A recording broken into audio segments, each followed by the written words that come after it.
السلام عليكم ورحمة الله وبركاته. ازيكم يا حبايبي؟ عاملين ايه؟ يا رب دايما تكونوا بخير. النهارده هعمل معاكم الفطار. هعمل كفتة مشوية في الفرن، تحتيها بطاطس كده، بطاطس محمرة وسلطة طحينة.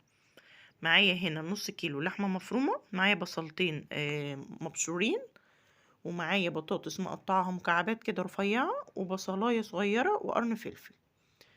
البصل اللي انا بشراه هحط عليه ملح وفلفل اسود بس. تمام.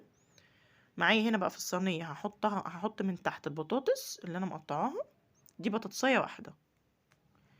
تمام. وهقطع البصلاية بصلاية صغيرة، هقطعها جوانح كده. تمام. ده كله كده تحت الكفتة. متنسيش تحطي اللايك وتشتركي في القناة لو لسه ما اشتركتيش. وقرن الفلفل برضه هقطعه طرنشات كده. يبقى كده معايا في الصينية بطاطساية واحدة مقطعاها مكعبات رفيعة، وبصلاية صغيرة، وقرن فلفل. تمام. هدعك كده البصل بالملح والفلفل الاسود، دي بصلتين. ومعايا هنا نص كيلو لحمه مفرومه، هدعك كله مع بعضه كده. تمام. دي كده شكلها بعد ما خلطت كله مع بعض. هبتدي بقى اصبع، هرصها بقى على الخضار اللي انا قطعته. ممكن لو عايزه تحطي طماطميه احط. تمام. هعمل بقى كل الكميه اللي معايا صوابع.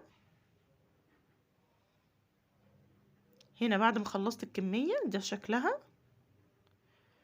هحطها بقى، هحط عليها معلقتين زيت بس على الوش، واحطها على النار من فوق تاخد غلوتين، وادخلها الفرن. هنا معايا بقى هنعمل سلطة طحينة. حطيت شوية طحينة، هبتدي بقى اخففهم بشوية مية.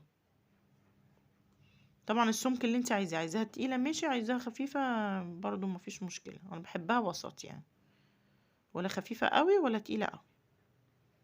تمام. كده انا بخففها اهو بالمية الاول.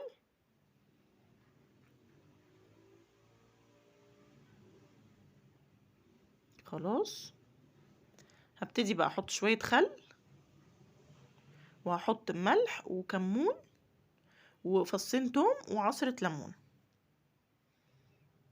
تمام كده. يبقى ملح وكمون وتوم وليمون وشوية خل.